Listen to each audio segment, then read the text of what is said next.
Hello viewers, welcome back to Abiz Delight. நீங்கள் நம்ம சேனலை இப்போ தான் ஃபர்ஸ்ட் டைம் பார்க்குறீங்கன்னா சப்ஸ்கிரைப் பண்ணிவிட்டு பாருங்கள். அப்போ தான் நான் போடுற எல்லா ரெசிபீஸையும் நீங்கள் பார்க்க முடியும். ஸோ இன்றைக்கி அபீஸ் டிலைட்டில் ஹைதராபாதி சிக்கன் பிரியாணி எப்படி செய்யறதுன்னு பார்க்கலாம். இது வந்து நிறைய பேர் ரொம்ப செய்ய மாட்டாங்க, ஏன்னா இது உள்ள வேகுமோ வேகாதோ, இது எப்படி வருமோ அப்படின்னு சொல்லிட்டு இதை நிறைய பேர் வந்து இதை அட்டம் பண்ண மாட்டாங்க. ஸோ அதை எப்படி ஈஸியாக செய்கிறதுன்னு சொல்லிட்டு நம்ம சேனலில் இன்றைக்கி பார்க்கலாம். ஸோ வீடியோக்குள்ளே போகலாம் வாங்க. ஃபர்ஸ்ட் வந்து நான் 1 கிலோ பாஸ்மதி அரிசி வந்து ஒரு 2 தடவை நல்லா வாஷ் பண்ணிவிட்டு ஒரு 20 நிமிஷத்துக்கு இதை நல்லா ஊற வச்சு எடுத்து வச்சுருக்கேன். 1 கிலோ சிக்கன் வாஷ் பண்ணி எடுத்து வச்சுருக்கேன். ஸோ ஒரு மிக்சிங் பவுல் எடுத்துக்கோங்க, அதில் நல்லா வாஷ் பண்ணி வச்சுருக்க சிக்கன் ஆட் பண்ணிக்கோங்க. இப்போ இது கூட இஞ்சி பூண்டு விழுது 4 டேபிள் ஸ்பூன் சேர்த்துக்கோங்க. உப்பு தேவையான அளவுக்கு சேர்த்துக்கோங்க, 1 டேபிள் ஸ்பூன் மேலே இருக்கும்.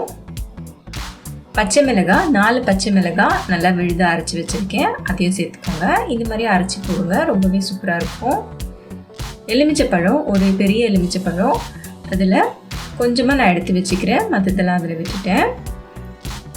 சிகப்பு மிளகாய்த்தூள் 1 டீஸ்பூன், தனியாத்தூள் 1.5 teaspoon, garam masala powder 1 teaspoon, நறுக்கி வச்சுருக்க கொத்தமல்லி, புதினா இலை கொஞ்சமாக சேர்த்துக்கோங்க. அது கூட ஏலக்காய், பட்டை, ஸ்டார் பூ,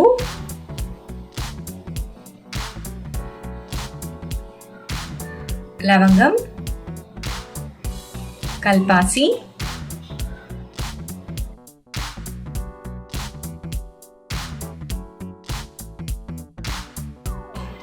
முழு மிளகு 1 டீஸ்பூன் சேர்த்துக்கோங்க, ஷாஹி ஜீரா ஒரு 1/2 டீஸ்பூன் சேர்த்துக்கோங்க.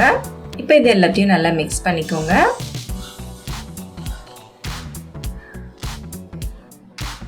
ஸோ எனக்கு காரம் கொஞ்சம் கம்மியாக இருக்க மாதிரி இருந்தது, அதனால் 1/2 டீஸ்பூன் எக்ஸ்ட்ரா மிளகாய் தூள் சேர்த்துக்கிறேன்.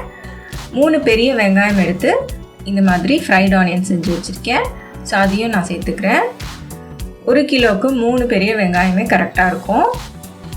1/4 கப் தயிர் விட்டுக்கோங்க. அப்புறம் நம்ம ஃப்ரை பண்ணோம் இல்லைங்களா ஆனியன், அதோட ஆயிலே வந்து நான் சேர்த்துக்கிறேன். 50 கிராம் இருக்கும் இந்த ஆயில். ஸோ அதையும் சேர்த்து நல்லா இதை மிக்ஸ் பண்ணி எடுத்து வச்சுருங்க. இது ஒரு 10 நிமிஷத்துலேருந்து 20 நிமிஷம் வரைக்கும் மேரினேட் ஆனால் போதும். மேரினேஷன் ஆகலைன்னா கூட பரவாயில்ல, நம்ம அப்படியே எடுத்து போட்டு செய்யலாம், நல்லாயிருக்கும். ஸோ இப்போ வந்து தண்ணி நல்லா கொதிக்குது, அதில் உப்பு சேர்த்துக்கிறேன். கொஞ்சமாக புதினா இலையும் கொத்தமல்லி இலையும் சேர்த்துக்கிறேன். லெமன் ஜூஸ் நம்ம எடுத்து வச்சோம் இல்லைங்களா, அதையும் ஆட் பண்ணிக்கோங்க. 1 டீஸ்பூன் நெய் சேர்த்துக்கோங்க, 1 டீஸ்பூன் எண்ணெய் சேர்த்துக்கோங்க. இப்போ இந்த நல்லா தண்ணி கொதிக்கும் போது ஊற வச்சுருக்க அரிசியை போட்டுடுங்க.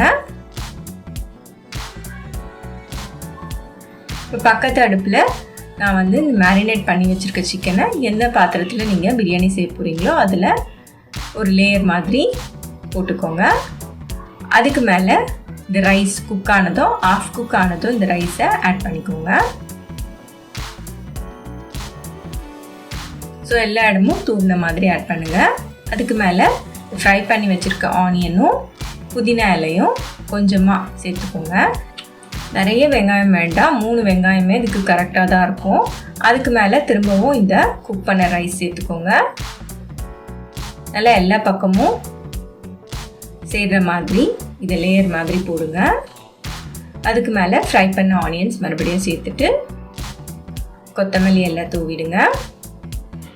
இப்போ நம்ம குங்குமப்பூ வந்து தண்ணியில் ஊற வச்சு வச்சுருந்தோம் இல்லைங்களா, அதையும் ஆட் பண்ணிக்கோங்க. இதுக்கு மேலே பால் வந்து நான் ஒரு 1/3 கப் நான் எடுத்து வச்சுருந்தேன், அதையும் சேர்த்துக்கிறேன். ஒரு 2 டேபிள் ஸ்பூன் அளவுக்கு நெய் சேர்த்துக்கோங்க. நம்ம வடித்தோம் இல்லைங்களா, அந்த தண்ணியில் ஒரு 3 குழிக்கரண்டி தண்ணி இதில் ஊற்றிக்கோங்க. தண்ணி வந்து நல்லா ஃபுல்லாக எல்லா இடமும் படுற மாதிரி சுற்றி சுற்றி ஊற்றுங்க. அவ்வளோதான். மூடி எடுத்து மூடிட்டு மேலே தம் வச்சுருங்க. ஒரு 6 மினிட்ஸ்க்கு ஹை ஃப்ளேமில் இதை விட்டுடுங்க. அதுக்கப்புறமா ஒரு தோசை தவா எடுத்து கீழே வச்சுட்டு அதுக்கு மேலே இந்த பாத்திரம் வச்சு ஒரு 10 மினிட்ஸ்க்கு இதை லோ ஃப்ளேமில் குக் பண்ணுங்கள். அதுக்கப்புறமா தம்மில் ஒரு 30 மினிட்ஸ் விட்டுருங்க. அவ்வளோதான், சூப்பரான ஹைதராபாதி சிக்கன் பிரியாணி ரெடி ஆயிடுச்சு. ஸோ வியூவர்ஸ், இதை செஞ்சு பாருங்கள், உங்களுக்கு எப்படி வந்ததுன்னு சொல்லிட்டு எனக்கு சொல்லுங்கள். அண்ட் என்னோட சேனலில் இருக்க மற்ற ரெசிபீஸையும் பாருங்கள். உங்களுக்கு பிடிச்சிருந்ததுன்னா என்னோட சேனலை லைக், ஷேர், சப்ஸ்கிரைப் பண்ணுங்கள்.